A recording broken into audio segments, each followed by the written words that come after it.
नमस्ते सदावत्सल्य मातृभूमि। हम लोग चर्चा करने जा रहे हैं आज राज्यसभा संसद में। मैं राज्यसभा की बात करूँ, संसद में 78 सदस्यों को सस्पेंड करना पड़ा। एक साथ एक दिन में 78 सदस्यों को सस्पेंड करना या सांसदों को सस्पेंड करना, ये स्वतंत्र भारत के इतिहास में अब तक का सबसे बड़ा नंबर है।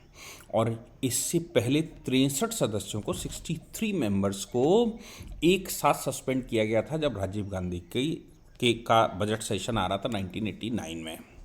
अब राजीव गांधी के बजट सेशन में जो 63 सदस्य 63 मेंबर्स सस्पेंड किए गए थे, उनका वो 3 दिन के लिए किए गए थे क्योंकि उनको बजट पास करना था। और आज जो 78 सदस्य सस्पेंड किए गए हैं, उनका किस उद्देश्य से ये हुए हैं वो जानने की कोशिश करते हैं। हालांकि दोनों में ही हंगामा था, दोनों में ही अपोजिशन हंगामा कर रहा था, लेकिन एक में सात्विक हंगामा था, एक में वो राक्षसी हंगामा था। 1963 में जो वो 1989 का जो सस्पेंशन है, पहले उस पर चर्चा करते हैं।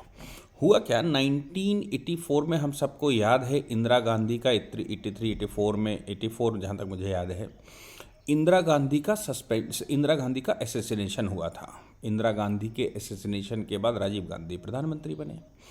राजीव गांधी के प्रधानमंत्री बनने के साथ ही इंदिरा गांधी की मृत्यु के लिए एक कमीशन बनाया गया था उसकी जांच के लिए, जिसको ठक्कर कमीशन कहा करते थे।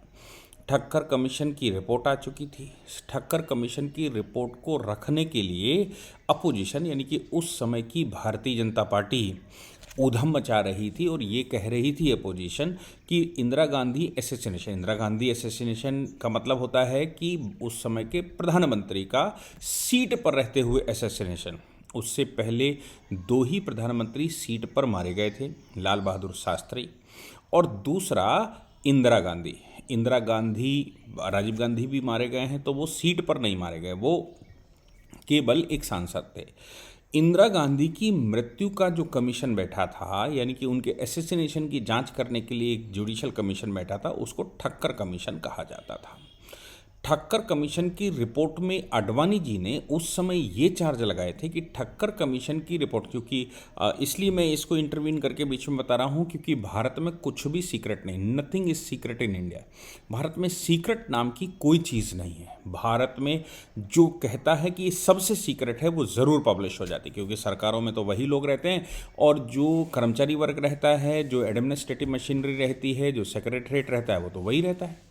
और चाहे अपोजिशन में बैठे चाहे सरकार में बैठे, आखिर एमपी भी वही रहते हैं, उनके संबंध भी व्यक्तिगत डेवलप होते हैं और रिपोर्टें तो किसी न किसी कर्मचारी, अधिकारी, एडमिनिस्ट्रेटिव ऑफिसर के माध्यम से जाएगी ही।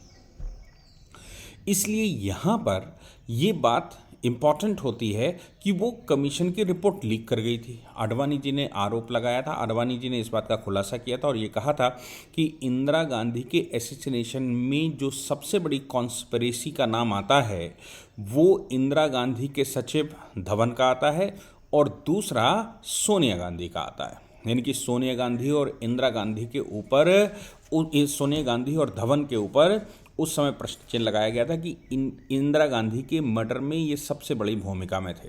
हालांकि इस बात की पुष्टि बाद में इंदिरा एसेसिनेशन को लेकर एक डॉक्यूमेंट्री बनी थी।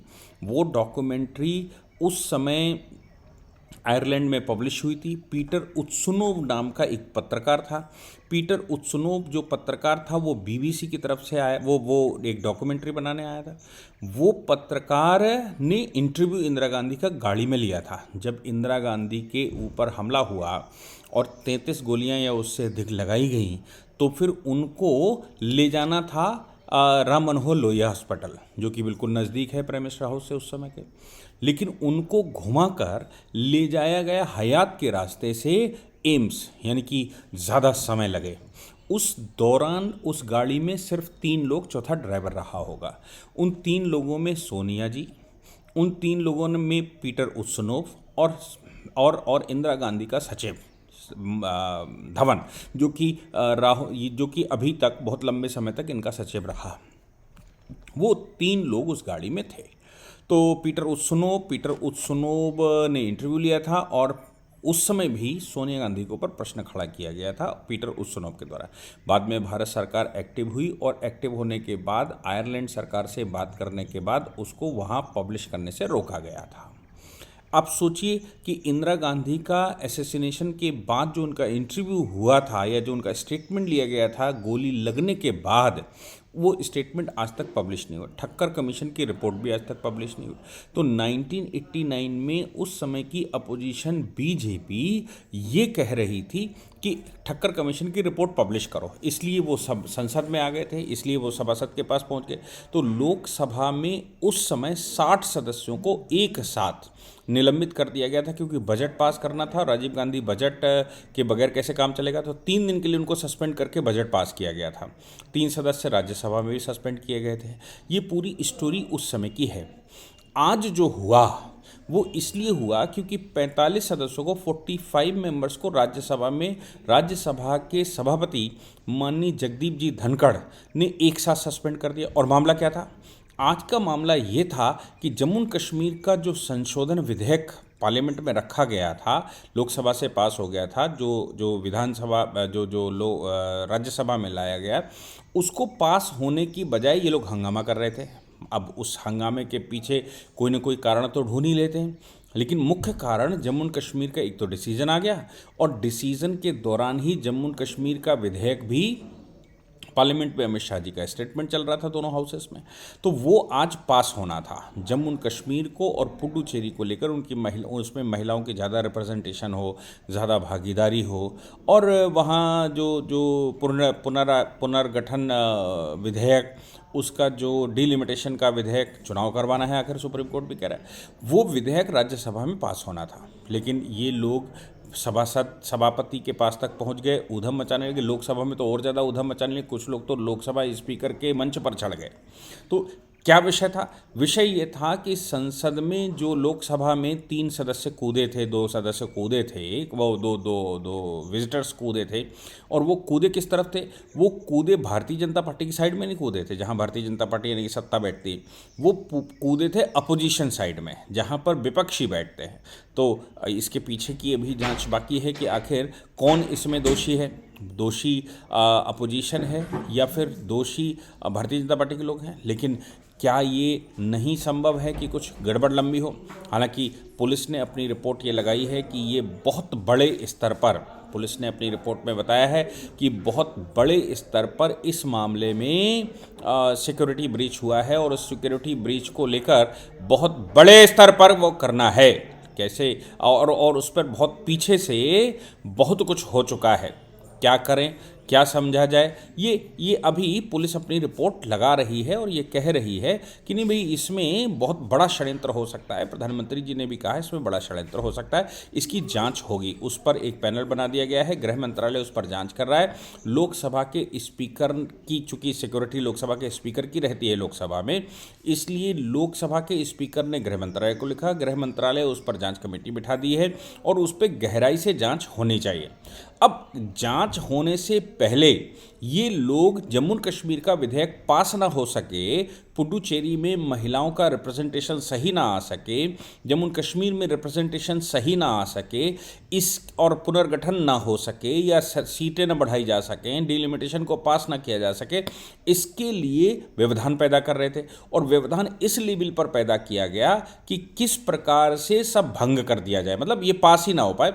तो उस पर सिक्योरिटी को लेकर आप बयान दीजिए, उस पर चर्चा करवाइए, उस पर ये करवाइए, ये सब कुछ संसद में चल रहा था। अब संसद में ये जो विधेयक लाया गया था, जिस पर चर्चा हो रही थी जम्मू कश्मीर के मामले में, इस विधेयक को पास न करवाने की वजह से ये सारे संसद को परेशान कर रहे थे। तो जगदीप धनखड़ साहब ने 45 सदस्यों को एक साथ सस्पेंड कर दिया।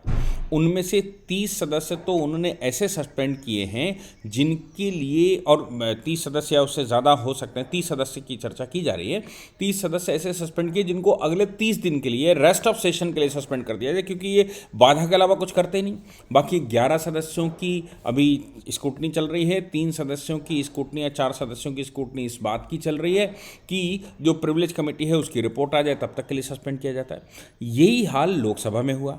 लोकसभा में में 33 सदस्यों को 33 मेंबर्स को सस्पेंड किया गया। और वो जो 33 मेंबर्स थे, वो 33 मेंबर्स में से कुछ तो लोकसभा के स्पीकर के पास पहुंच गए, मंच पर चढ़ गए, तो उनको भी 33 सदस्यों को सस्पेंड करना पड़ा।